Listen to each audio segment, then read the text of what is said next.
বন্ধুরা, আজকে আপনাদের দেখাবো যে সিডলিং ট্রেতে কিভাবে চারা উৎপাদন করতে হয়। তো এই দেখেন খালি ট্রে, এটাকে কোকোপিট, আমার পাশে আছে কোকোপিট দিয়ে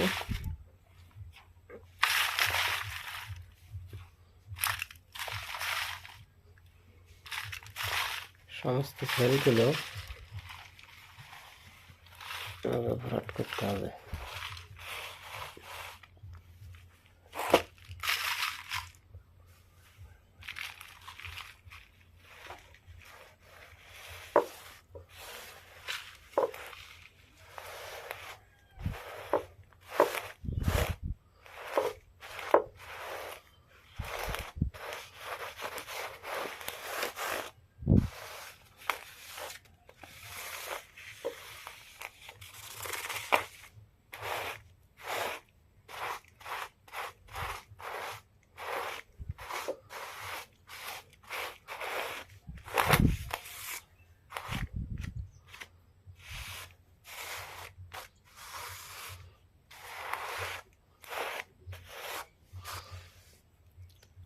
এবার অন্য একটা খালি একটা ট্রে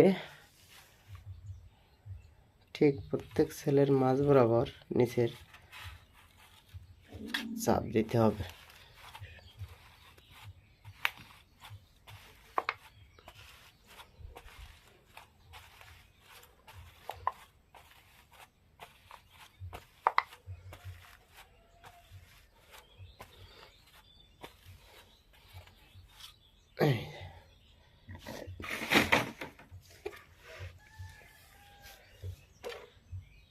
আমি আজকের পাতাচ্ছি মরিচের বীজ, বিজলি প্লাস হাইব্রিড জাতের মরিচ।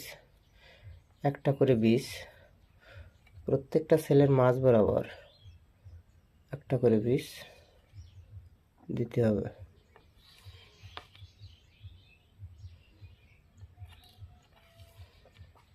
আমি আপনাদের দেখানোর সুবিধার্থের জন্য আমি এই যে পাশে দেখতে পাচ্ছেন এগুলো বীজগুলো দিয়ে রাখছি।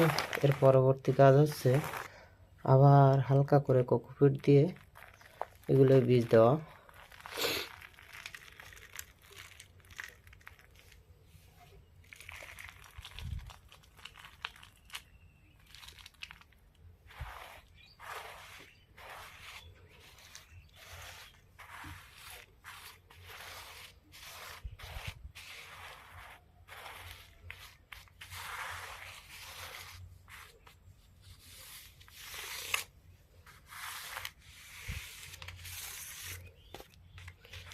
এবারে ট্রেটাকে পুরোপুরিভাবে পানি দিয়ে ভিজে দিতে হবে। দেখবেন যে 6 থেকে 7 দিন পর আপনার বীজ অঙ্কুরিত হয়ে গেছে। এটাই আছে কোকোপিটে চারা উৎপাদনের পদ্ধতি।